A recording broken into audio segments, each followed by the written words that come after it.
Hello, my name is Pastor Kathy Kollar. I'm the pastor of Pleasant Valley Lutheran Church near Malabar Farm and St. Paul Lutheran Church in Lucas, Ohio. Greetings. We're reading through the Bible with commentary. We are in the book of Exodus. The Israelites have left Egypt, gone through the Red Sea, celebrated going through the Red Sea, run out of food, run out of water, grumbled at Moses, received a mysterious food called manna that appears every morning except on the Sabbath. And now we will hear what happens next. Chapter 18. Jethro, the priest of Midian, Moses' father-in-law, heard of all that God had done for Moses and for his people Israel, how the Lord had brought Israel out of Egypt. After Moses had sent away his wife Zipporah, his father-in-law Jethro took her back along with her 2 sons. The name of the one was Gershom, for he said, I have been an alien in a foreign land. So his name sounds like alien. And the name of the other, Eleazar, for he said, the God of my father was my help and delivered me from the sword of Pharaoh. So Eli, my God, and Ezer, help. Jethro, Moses' father-in-law, came into the wilderness where Moses was encamped at the mountain of God, bringing Moses' sons and his wife to him. He sent word to Moses, I, your father-in-law Jethro, am coming to you with your wife and her 2 sons. Moses went out to meet his father-in-law. He bowed down and kissed him.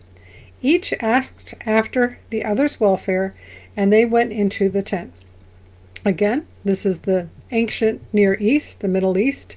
So imagine the culture involved. It is to be polite, is to go out and meet them and greet them and bring them in to your tent and be hospitable and ask how everybody's doing.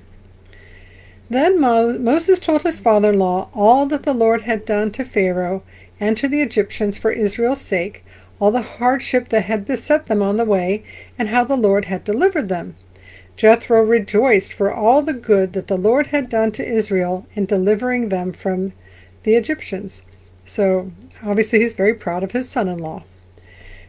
Verse 10, Jethro said, Blessed be the Lord who has delivered you from the Egyptians and from Pharaoh. Now I know that the Lord is greater than all gods, because he delivered the people from the Egyptians when they dealt arrogantly with them. And Jethro, Moses' father-in-law, brought a burnt offering and sacrifices to God. And Aaron came with all the elders of Israel to eat bread with Moses' father-in-law in the presence of God. So eating together has always been special, has always built relationships. So not only Jethro and Moses, but also Moses' brother, Aaron, and other officials all come, the elders. Verse 13, The next day Moses sat as a judge for the people, while the people stood around him from morning until evening. When Moses' father-in-law saw all that he was doing for the people, he said, What is this that you are doing for the people? Why do you sit alone while all the people stand around you from morning until evening? Moses said to his father-in-law, Because the people come to me to inquire of God. When they have a dispute, they come to me, and I decide between one person and another, and I make known to them the statutes and the instructions of God. Moses' father-in-law said to him, What you are doing is not good. You will surely wear yourself out, both you and these people with you, for the task is too heavy for you. You cannot do it alone. So sometimes somebody in our life comes and tells us the truth that we may or may not want to hear, especially if that person is coming from the outside and they see with fresh eyes in a way that those of us who are closer to the situation do not always see. So Jethro has come to visit, and instead of being able to visit with his son-in-law is busy all day long and under a lot of pressure. And he's right, you can certainly wear oneself out. Verse 19, Now listen to me. I will give you counsel, and God be with you.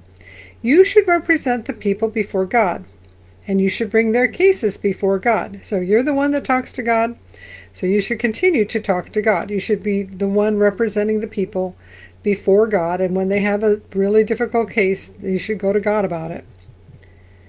Teach them the statutes and instructions, and make known to them the way they are to go and the things they are to do. You should also look for able men among all the people, men who fear God, are trustworthy, and hate dishonest gain. Set such men over them as officers over thousands, hundreds, fifties, and tens. Let them sit as judges for the people at all times. Let them bring every important case to you, but decide every minor case themselves, so it will be easier for you, and they will be able to bear the burden with you.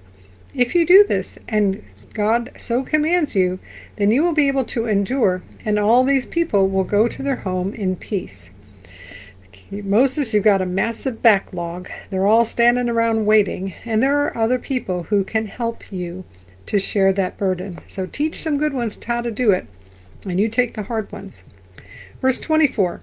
So Moses listened to his father-in-law and did all that he had said. Moses chose able men from all Israel and appointed them as heads over the people, as officers over thousands, hundreds, fifties, and tens. And they judged the people at all times. Hard cases they brought to Moses, but any minor case they decided themselves. Then Moses let his father-in-law depart, and he went off to his own country. So sometimes people need to give us advice, and we need to hear it, even Moses. Chapter 19. On the third new moon after the Israelites had gone out of the land of Egypt, so 3 months, on that very day they came to the wilderness of Sinai. They had journeyed from Rephidim, entered the wilderness of Sinai, and camped in the wilderness. Israel camped there in front of the mountain. Then Moses went up to God. The Lord called him from the mountain, saying, Thus you shall say to the house of Jacob, and tell the Israelites, You have seen what I did to the Egyptians, and how I bore you on eagle's wings and brought you to myself. Now therefore, if you obey my voice and keep my covenant, you shall be my treasured possession out of all the peoples. Indeed, the whole earth is mine, but you shall be for me a priestly kingdom and a holy nation. These are the words that you shall speak to the Israelites. So, verse 7, So Moses came, summoned the elders of the people, and set before them all the words that the Lord had commanded him. So the Lord is saying, You are my special people, and I need you to obey my commands and do what I've told you to do. The people all answered as one, Everything that the Lord has spoken, we will do. Moses reported the words of the people to the Lord. Then the Lord said to Moses, I am going to come to you in a dense cloud, in order that the people may hear when I speak with you, and so trust you ever after. So Moses has been going between the people and God is saying, I'm going to come to everybody so they can really trust you. And of course, the people are all saying they're going to obey God, but we know how humans are, so we know how this is going to go. When Moses had told the words of the people to the Lord said to Moses, Go to the people and consecrate them today and tomorrow. So consecrate means to make holy. To be holy is to be special, to be set apart. You could say that the dishes in the china cabinet are holy because you only take them out for Thanksgiving or Christmas or Easter. They are special. So consecrated, holy, means special, and in this case, set aside and cleaned and purified. Consecrate them today and tomorrow. Have them wash their clothes and prepare for the third day, because on the third day the Lord will come down upon Mount Sinai in the sight of all the people. You shall set limits for all the people all around, saying, Be careful not to go up the mountain or to touch the edge of it. Any who touch the mountain shall be put to death. No hand shall touch them, but they shall be stoned or shot with arrows. Whether human or animal or human being, they shall not live. So do not go up on the mountain. But for 3 days they're going to get ready for God to appear. When the trumpet sounds a long blast, they may go up on the mountain. So Moses went down from the mountain to the people. He consecrated the people, and they washed their clothes. He said to the people, Prepare for the third day. Do not go near a woman. That doesn't mean that the woman couldn't go near other women. It meant don't have sex. Verse 16. On the morning of the third day there was thunder and lightning, as well as a thick cloud on the mountain, and a blast of a trumpet so loud that all the people who were in the camp trembled. Moses brought the people out of the camp to meet God. They took their stand at the foot of the mountain. Now Mount Sinai was wrapped in smoke, because the Lord had descended upon it in fire. The smoke went up like the smoke of a kiln, while the whole mountain shook violently. As the blast of the trumpet grew louder and louder, Moses would speak, and God would answer him in thunder. When the Lord descended upon Mount Sinai to the top of the mountain, the Lord summoned Moses to the top of the mountain, and Moses went up.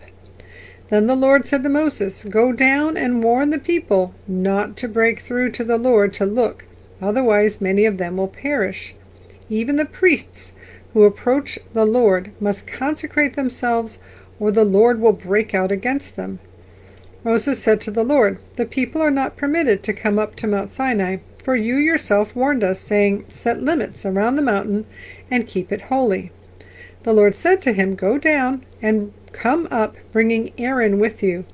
But do not let either the priest or the people break through to come up to the Lord, otherwise he will break out against them." So Moses went down to the people and told them. So you cannot come up on the mountain, you cannot touch the mountain, and really don't do it. But he goes up and down, so he goes back down to get Aaron and come back up again. And how are we on time? I thought about leaving this next part for tomorrow, but I think we will read part of chapter 20, the Ten Commandments, the first time that we hear the Ten Commandments, also known as the 10 words, because this is how it starts. In 20, then God spoke all of these words. "I am the Lord your God, who brought you out of the land of Egypt, out of the house of slavery. You shall have no other gods before me. You shall not make for yourself an idol, whether in the form of anything that is in heaven above, or on the earth beneath, or that is in the water under the earth. You shall not bow down to them or worship them. For I, the Lord your God, am a jealous God, punishing children for the iniquity of parents to the third and fourth generation of those who reject me, but showing steadfast love to the 1,000th generation of those who love me and keep my commandments." Verse 7, "You shall not make wrongful use of the name of the Lord your God, for the Lord will not acquit anyone who misuses his name." 8, "Remember the Sabbath day and keep it holy. 6 days you shall labor and do all your work, but on the 7th day is a Sabbath to the Lord your God. You shall not do any work, you, your son or your daughter, your male or female slave, your livestock, or the alien resident in your towns. For in 6 days the Lord made the heaven and the earth, the sea and all that is in them, but rested on the 7th day. Therefore the Lord blessed the Sabbath day and consecrated it." So as we read in Genesis chapter 1, 6 days for creation, the 7th day is rest, because it is that important. It is so important that you honor God, don't make an idol, do not worship anything other than God, and keep the Sabbath above every other commandment. After serving God, it's to keep the Sabbath. It's just all the way through the Old Testament, one of the most important commandments.